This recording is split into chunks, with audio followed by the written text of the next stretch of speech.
Good morning and welcome to Missoula Real Estate Today. This is Denny Bedard. Missoula Real Estate Today is presented by Diane Beck of Windermere Real Estate on News Talk, KGVO. We hope you are having a lovely holiday season. Thank you for joining Missoula Real Estate Today on News Talk KGVO, presented by Diane Beck, who gets to be a guest today. Long time no see. I'm so happy to be back, Danny. How are you? I am wonderful, and yourself? Yes, it's great. I'm happy to be here and in the studio and 6 feet apart from you, yes, and doing all the protocols and. So, yeah, good to be here. And, of course, you just love, it's practically a hobby of yours, big concerts and major sporting events. That's been taken away from you somewhat, but you've still been able to travel. Saved a lot of money this year on concerts and football. So here I am, and I've got a lot of Sky Miles and a couple bucks burning a hole in my pocket. Can't wait to get back to somewhat normal schedules of doing some fun things. So. Yeah, so here we are. You bet. You know what? It's so funny because, when we started this show back, 10 years ago. 10 or 12, somewhere in there. Wow, crazy. The whole idea was the market was just coming out of the worst recession in the history of me ever being in real estate for 30 years. Yep. And so... everybody wanted to know what's going on in real estate. What are my property values doing, and why are things not moving? And I mean, so fast forward to today, and all of the preface to that is everybody wants to know what's going on in real estate and what are prices doing, and why are things so nuts, and why aren't there thing for sale? Why aren't there any homes for sale? And where are all these people coming from? So I think that's a good starting point for our conversation today, is just talking about what is going on in the Missoula market, because that's what people want to know, and that's what we're here to share. And the biggest factor we're facing right now, and I think it's been covered quite a bit in the media, is the lack of supply. There is absolutely little to no supply of homes for sale in our market, and that in itself is driving up prices. You really haven't seen that change much now that we've entered Q4, based on what you just said and based on some of the guests you brought into this show in the past few weeks. It just seems like things are still going at a rapid pace into the winter months. They really are. We're busier now than we were earlier this spring. I mean, COVID brought a whole new twist to 2020, and things really slowed down in March, April, till maybe middle of May. And then by the time the grass started turning green, people were wanting to get out and about. But it's been a really interesting year, and real estate has definitely been at the forefront of the economy in Missoula. Obviously, you read the reports: Home Depot, Lowe's, Boyce Lumber, Ace Hardware, all of our local friends, and their local businesses, that are anything to do with construction are doing really well, because people are fixing up their homes, and people are doing the honey-do list that they meant to do for the last 15 years. So, it's been a really interesting year. But, you and I have been talking at least the last 2 years about no inventory. And so that's not anything new. Yeah. It's not a result of COVID. Thank goodness there's something we can't blame on COVID. But I just look at what's going on out there, and I think to myself that, like when the market was booming in 04, 05, 06, and prices were going up and up and up, and everybody and their brother could get a loan, I really felt at that point in time something had to give, and it did, and that created our big recession and the bust of housing, the boom and the bust of the housing market, and the downturn of that. And so I'm just like, at what point are things going to give? And right now, I don't see it. I don't see it anytime soon. Missoula Real Estate Today, presented by Diane Beck of Windermere Real Estate, who happens to be our guest this week as well. Have you had to become, I don't mean a better realtor, because you're already a spectacular realtor, but have you noticed anything in the past, 9 or 10 months that have made you become a different kind of realtor in any way? That's a really good question, Danny. That's a question that's going on around the country. Our industry has completely evolved with COVID, as a lot of other businesses have. Yeah. And what we've had to do is adjust our protocols and our standards of showings and there's a whole lot of things that we've had to do differently.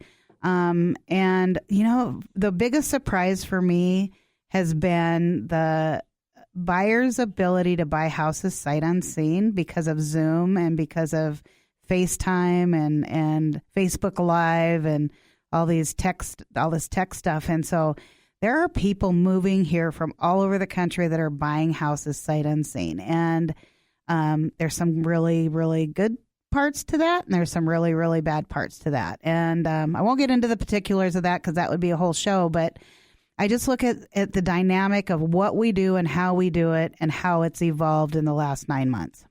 Well, let me jump down to that question. I was going to ask you later in the show, but talking about the influx of out-of-state buyers this year, because during spring and summer months, Montana was gaining a reputation for being one of the safer states as far as coronavirus outbreaks. I'm not sure that's the case now. Has that out-of-state demand subsided, or was that demand really that much more than any other year? So that's a great question. And my perspective is I think COVID created definitely a demand for people wanting to get out of the larger cities. Seattle, Portland, San Francisco, West Coast cities, maybe even East Coast cities, and get to somewhere quieter and less low key or more low key. And but that's been a phenomenon we've been seeing for many, many years. That's not anything really new. Right. I think it was just exacerbated, if you will, during the early parts of COVID. Several of the people we worked with early on in April and May, they had jobs. They were coming to Missoula anyway. So they weren't getting out of the cities they were coming from per se, or they were coming to Missoula for employment. But as time moved on and more companies created the stay-at-home, work-from-home mandates and continue to, some through July of this next year, people said, well, I'm going to go to wherever I want to be, where I can walk out my door and go to the river or on a hike up the mountain or to a lake. So I think the real question is how many people are in Missoula that don't live here full time, that are here because they can work from wherever they want as long as they've got internet. So there's a lot of those folks, and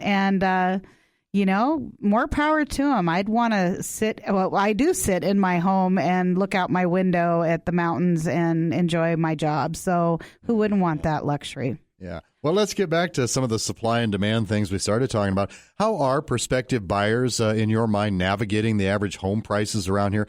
They seem to have risen even more noticeably than in previous years. I guess we need a Brent Wahlberg show. Yeah, we're about due for Brent Wahlberg and his statistics. Yeah. We'll do a year end. But yeah, so are more people trying to be ready with pre-approval and financing plans in place? Because, you got to move so fast on a listing these days. Absolutely. So let me talk about the last couple months. I've got some buyers who have made 5 offers on houses in the Missoula market, Central Missoula homes. They have lost out every time because, and I don't know the exact because answer. What I know is if there's 10 to 12 offers on any one house, there's probably 1 or 2 of them that are a cash buyer. So for a buyer who is pre-approved, that already have all their ducks in a row, they're ready to pull the trigger, they can't get their foot in the door if there's another buyer standing by with cash. Most sellers are inclined to say, wow, I would rather have a cash offer than have to go through an appraisal and the whole financing piece. And more power to them. If they got 12 offers and 2 of them are cash, which is probably likely, the buyers who are pre-approved, they can offer the moon and the stars and a higher price, but they may not get the house because they're not a cash buyer. So that's one of the dynamics. Lots of, and we're seeing stuff. I don't want to be, the bad news bear, but there are houses that are selling for $40,000 to $50,000 to $80,000 over asking price because there's so few houses for sale the demand is so high, people are making crazy decisions. Yeah. Missoula Real Estate Today, presented by Diane Beck of Windermere Real Estate, and our guest is Diane this week. That can't be, one of the more fun parts of your job. You have to make a lot of phone calls with bad news to prospective buyers. I do, and I know that's not new, but it seems like there's a lot more of it in this market. There is, and so if there's 12 offers on that one little listing down in the Lewis and Clark neighborhood, there's 11 people who are pretty unhappy they didn't get it, and I'm just one of those. I'm so to me, it's and how my buyers are like, well, how can we be more competitive? So we've had them write a really nice personal letter. We've had them do anything short of getting down on their knees and begging the seller to take their offer.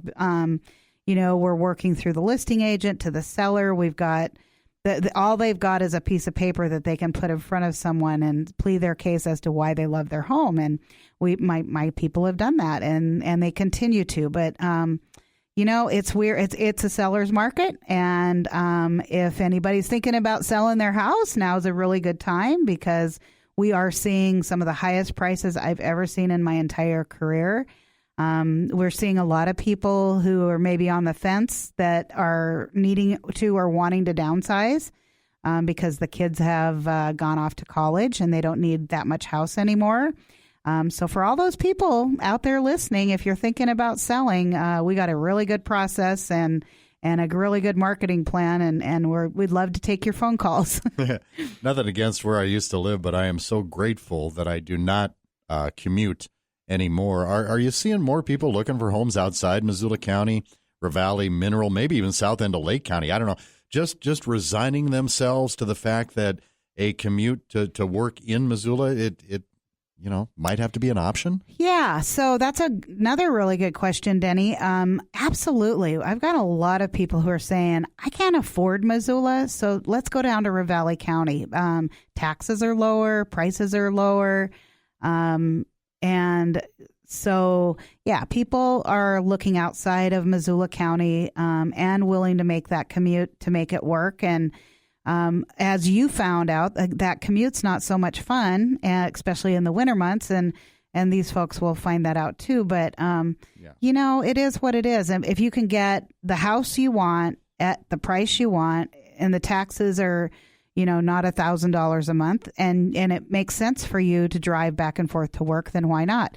But back to my point earlier, Denny, about the people are working from home. I mean, other than our service industry workers, our retail, anybody that has an office job that can work from home is working from home right now. So they might not have to commute so much. And I don't know how long that'll last. I see that maybe through June or July of next year. But people need to get back to their offices, in my opinion. And I say that tongue in cheek because, I say it tongue in cheek because I think people need that personal interaction, but there's just a lot of fear out there of getting sick, and that's pretty awful. Yeah. Let's see. What's the most naive question I can ask you here on my little list? You would think with prices so high, there'd be more and more sellers because they know they can get a great return on their investment. But I guess that speaks to people, and this probably speaks to what you just said about working from home and staying home. But I guess it speaks to people not wanting to relocate just for the sake of making a lot of money from the sale of their home. I mean, if you're going to sell a home but stay in Missoula, where does that leave you? Right, and that's a good point. The people who think they are not think the people that can make really good money on their house right now, they're looking at the logistics of that going, okay, now I've got to pack up and move, and I'm going to go to something smaller and probably pay almost the same amount as my current house because, the middle price range is where things are just out of control. And people are looking at it logistically for sure. They're looking at the financial aspect. There's a lot of people who, this is a lot of my business, are people whose kids are graduated. They're moving on. They maybe have a place at Flathead or Sealy or Swan or Echo Lake, and they want to spend more time at the lake in the summer, and they don't want as much of a house to take care of. So they might be moving down to a condo or a townhouse in Missoula. And then that way they're really pretty free and easy to spend most of the time at the summer at the lake. So we're seeing quite a bit of that. Okay. Missoula Real Estate Today, presented by Diane Beck of Windermere Real Estate. Always nice to have Diane Beck in here on her show on News Talk KGVO. When I hear the term affordable housing, Diane, I see in my mind small, vertical homes very close to each other in larger developments. First, am I right? And is that the situation you feel we are we going to see more and more of that as one of the few solutions to the housing shortage in Missoula? Yeah, that's a good question. I remember when Perry Ashby built Bridgecourt Village just down the street from where we're sitting right now, down off corner of Spurgeon and Reserve, and the little vertical houses next door to each other. Right, yeah. Literally reach out and touch your neighbor. I mean, this community was like, oh my gosh, I can't believe they're building that. But you know what? Those little houses, they were able to house people. That trend has continued in different parts of the city and the county, and everybody has to live somewhere. Affordable housing, the cost of the land in Missoula is exorbitant, not to mention the cost of the development and the time it takes to get a property developed, and all of that is reflective in the end price. And so it's been a challenge, and it will continue to be a challenge. And the mayor and the county commissioners can talk about affordable housing and hire all the people they want to address the situation, but they're not going to get ahead of it until we really take a look at the regulations and the things that cause housing to be unaffordable. And so, I mean, I've been saying that for 10 years, and I don't see anything changing anytime soon. So I feel bad for the families that are working, that are employed, that have kids in school, and they need a home. And entry level right now, $300,000, and they can't afford it. And I feel really bad for them. And I can't help them without some help from the government. So, and naturally, if you have to be here for work or whatever quality of life, and you can't find a house right away, then you have to go into the whole, I don't know, apartment or duplex game. That's not really your thing, but that you probably see you probably got a lot of clients that, well, okay, we're staying in this apartment right now, the 4 of us or the 8 of us, whatever.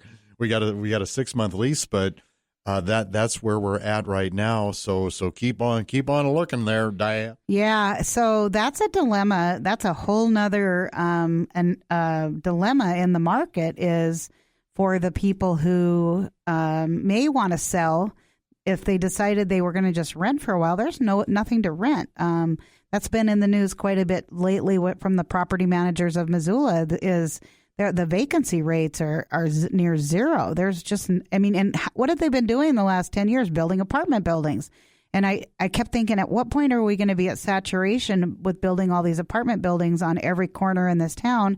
And so far, it's full saturation, and they're full on leased, and yeah. You can't find a rental to save your life right now, especially a single family rental versus an apartment. So the other dilemma is storage.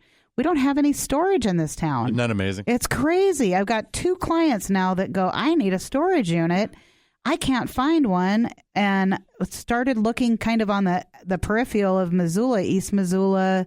I'm out by the Y, and found some new ones out by the Y, but it's a huge dilemma if people can't find a place to store their stuff or they can't find a place to rent. It's crazy. And I wish I could sit here and talk about it and have some solutions, but I don't. And I think it's an age-old problem. I think Missoula's created some of the issues themselves, and we just need to wrap our heads around how we can help solve some of these problems. And until we have that conversation in an open, honest forum, we can't solve the problem. And when you speak long-term about more housing, one of the hot topics and we've discussed it plenty here on Missoula Real Estate Today, what is going on or what will be going on, or maybe what should be going on out in the Mullen Road area, which you are very familiar with. Are there any other areas besides that one in Missoula or Missoula? Are there any other little hidden gems that might turn into areas where you could see more housing, or because of mountains and a river and all of that and an airport, Are we? Is that kind of it right now? We are very complex in the Missoula Valley with the mountains and the rivers, and how we're surrounded, and it has really put a limit on. I mean, you can drive out Mullen Road and you can see the housing that's being built. You can drive if you drive out 5-8 miles, you see a lot more farmland. It's just going to keep going. Yeah. I mean, that and then Miller Creek, those are the two areas that are going to continue to grow and expand and create more housing of all price ranges. And those are the only two places we really have. There's not a lot to the east of us. There's not a lot to the west of us. And with going north, you've got Evero Hill, and that's one area people don't want to commute. That's pretty treacherous in the winter through that canyon. So to me, it's west and south, and that's what we've got. And good for the landowners that have the land that they are able to develop. But at this point in time, and there's more. I mean, I think the county. They're just finalizing the Mullen Road plans this next week, and so there's more housing to come, folks, and that's where it's going to be, out in my neck of the woods. Missoula Real Estate Today, presented by Diane Beck of Windermere Real Estate. Diane Beck is our guest this week on News Talk KGVO. We want to thank some of Diane's marketing partners, too, that help bring you the program. Rob Fleming with Man Mortgage, Miles Link of Opportunity Bank of Montana, and Carol Blodgett with MakeItMissoula.com. Diane was talking about just the amazing multiple offers that buyers are getting, but I hope that the curb appeal still matters. If you want a really good price for your home, you still have to make it look like it's worth it, right? Are buyers still in that frame of mind and not trying to cut corners just because they think they're, still going to get the price they want? It's pretty interesting. I think, a house is worth what the market will bear. And when you've got a little house in the Lewis and Clark area that's maybe 1,400 square feet on 2 levels, so 700, and you're on a nice sized lot and you can walk your kids over to the school and the park and everything, I don't think it doesn't really make that much difference what you do to it. You're going to sell it and you're probably going to get top dollar for it. And that is, there's some fortunate parts of that for our sellers out there. They don't have to do a whole lot. The buyers see the value in buying the house as is and making the improvements to it. And which you have to budget for, too. Yeah, you have to budget for, and you have to take that into consideration when you're making your offer over asking price. And it's just a real challenge. And I do think that we will continue to see that dynamic happen. But for the sellers out there, we make it pretty easy. We don't ask them to do a whole lot. There's not, unless there's glaring problems, there's not a lot that they really need to do. It's purely a seller's market, and within reason, they'll get their price, if not more. Wow.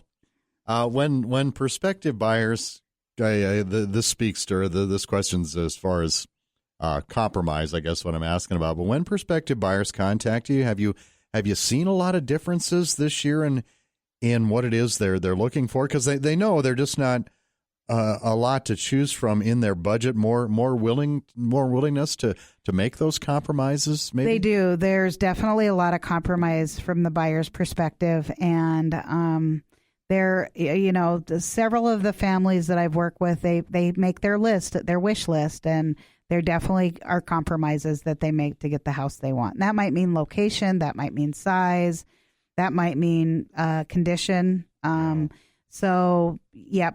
are willing to compromise their wish list to get a house. And, with interest rates at 2-3%, who wouldn't, right? Yeah. Right now, money's almost free, as they would say in Mexico, almost free. But it's interesting that that's what's purely driving, I think, that's one of the major drivers of our market is the low interest rates. Buyers want to get in on low interest rates. Has it surprised you that has held steady for so long? Totally surprised me. How many times have you heard me say the rates have to go up? They have to go up. Yeah. And I've been saying that for probably 3 or 4 years. And at some point they do, but the chairman of the Feds is basically saying 2 to 3 more years. So we've never had someone come out at the national level and say rates are going to stay down for 2 to 3 more years until recently. So hey, that's good news for the buyers. I tell everybody, be patient. You'll find the right house. I believe that in my heart, and I've seen it happen so many times that they might miss out on one and something better will come along. So hold tight, people. And as far as that availability, Becky Peterson from the Beck team was on a few weeks back and was talking about a prospective buyer that wanted that Montana dream of acreage, right? And they found a place that was 20 acres and the home kind of met their standards and so they thought this was it. This was perfect. Becky had to point out to them that about 19 of those 20 acres were hillside. Yeah. Well, we don't want that. What else you got? Yeah. What else you got in that same category? And what's Becky going to say? Well, nothing. Yeah, that's true. That's the case.